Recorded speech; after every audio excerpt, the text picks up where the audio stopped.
Is the Department of Justice protecting the perpetrators or the victims? In a fiery House Judiciary hearing on February 11, 2026, Representative Thomas Massie went head-to-head with Attorney General Pam Bondi over the botched release of the Epstein files. Massie dropped a bombshell, revealing that while the DOJ accidentally leaked the names of survivors, they actively obscured the names of powerful men like Les Wexner, who was listed in FBI documents as a co-conspirator. We're breaking down the full script and the 2026 fallout of this Watergate-level confrontation. Mr. Chairman, behind me I have 3 documents from the DOJ production that are emblematic of the massive failure of the DOJ to comply with the Epstein Files Transparency Act. To my right is an email that was sent by the victims' lawyers to the DOJ. It was a list of names not to redact, a list of names not to release. What did the DOJ do with this email? They released this email in the document production. Literally the worst thing you could do to the survivors, you did. And they're getting phone calls. A lot of these people didn't want to be known. And we know you touched the document because you redacted one name and you redacted the lawyer's name, but you left the survivor's name there. The next document I want to show you, that was in the title, the victims' survivors' names, all right? The title of this one is Child Sex Trafficking, Co-Conspirators, fully redacted. And by the way, I'm gonna unredact them here. Les Wexner is in this. Now your your deputy attorney general said, oh, well, he appears hundreds of times in the files. But he doesn't appear in this file until I forced you to release it, where he's listed as a co-conspirator, not to tax evasion, but to child sex trafficking, not to prostitution, not to money laundering, child sex trafficking. And then finally, what we have here is the third exhibit that I have is emblematic of the FD 302 release. These are the documents that we need that you're holding on to and over-redacting because they have the names of the men who are implicated. How do we know? Because the survivors gave testimony to the FBI, and it's in there. And what happens when you go to the portal at the DOJ to look at what's behind this redaction? Another redaction. So we can't even see them. And then there's some of these files you've pulled down from the website that we will never see because we can't search the redactions. So I have several questions for you. Who's responsible? Are you able to track who in your organization made this massive failure and released the victims' names? Are you able to track who it was that obscured Les Wexner's name as a co-conspirator in an FBI document?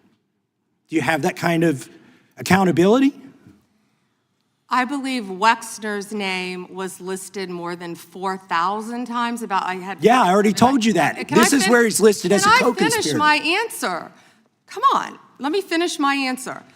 We corrected that within 40 minutes. He was already, you're acting like everybody's trying to cover up Wexner's name. Reclaiming my time. I'm going to answer this question. Reclaiming my time. Mr. Chairman. This isn't how this works. Can I have my time back? Mr. Chairman. The gentlelady can give her answer. The time belongs to the gentleman from Kentucky. All right, I'm reclaiming my time. Can I give my answer? So yes. I'm going to put the language of the bill up on the screen. Chairman, may I give my answer on that? It's a political joke, and I need to give my answer on that. We'll let the Attorney General respond, and then the gentleman can move to his next question. It's my time. Within 40 minutes, you asked me a question. Within 40 minutes, Wexner's name was added back. Within 40 minutes of me catching you red-handed. There was one redaction out where of he's over listed as a co-conspirator. And we invited you in. This guy has Trump derangement syndrome. He needs to get, you're a failed politician. Gentlemen, you need to I want you to watch the video. Mr. Chairman, please restore his time and remind the witness of the rules here. There is no credible information. None. If there were, I would bring the case yesterday that he trafficked to other individuals. Is that your position as well? My position is any victim who comes forward, of course, we would love to hear from them. 1-800-CALL-FBI.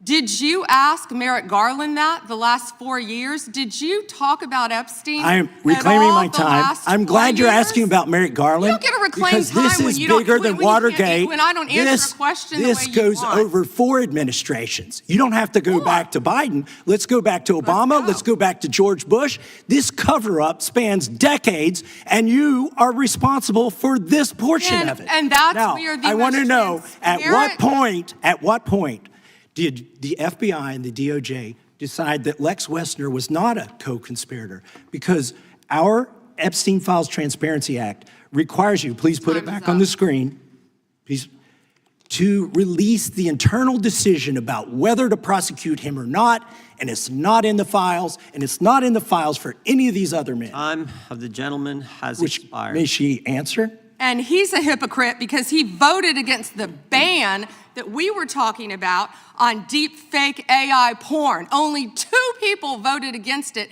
and you were one of them, hypocrite. The gentleman's time has expired. She didn't answer the question. Mr. Yeah, Chairman, I would, order. Mr. Chairman, could she answer the question? Chairman, I was wondering, The gentlelady's allowed, the Attorney General's allowed to respond the way she wants to respond to any member's questions, Republican, Democrat. All right, I have unanimous consent request. Gentleman's recognized for a UC. All right, this is an example. I'm submitting these 302 forms that are entirely redacted, even when you go to look at Without them. objection. I'm submitting a witness statement that implicates Les Wexner. Without objection. I'm submitting an article from the New York Times that the DOJ released nude photos and Without objection. identifiable pictures of the victims. I'm submitting a letter from AG Bondi to Kash Patel, imploring him to quit keeping the files when you found out that they were keeping files from you, because they're Without still redacting files that you. Chairman, are we going to Without recess for votes? Yes, we are. I'm submitting for unanimous consent a document of 17 individuals who've resigned because of the Epstein files. Without objection. The House Judiciary Committee hearing on February 11, 2026, will be remembered as the moment the bipartisan consensus on the Epstein Files Transparency Act finally fractured into open hostility. Representative Thomas Massie, a primary co-sponsor of the act, took the floor not to praise the DOJ's release of 3.5 million pages, but to expose what he termed a massive failure of accountability. Massey presented 3 emblematic documents that showed a Justice Department that was allegedly sloppy with victims' lives but surgical when protecting the powerful. The most damning evidence was an email from victims' lawyers that the DOJ released without redacting the survivors' names, a move Massey called literally the worst thing you could do. The confrontation reached a fever pitch when Massey turned his focus to billionaire Les Wexner. He revealed an FBI document where Wexner was listed specifically as a co-conspirator to child sex trafficking, not merely money laundering or tax evasion. Massey's allegation is that the DOJ actively obscured this distinction until he forced its release.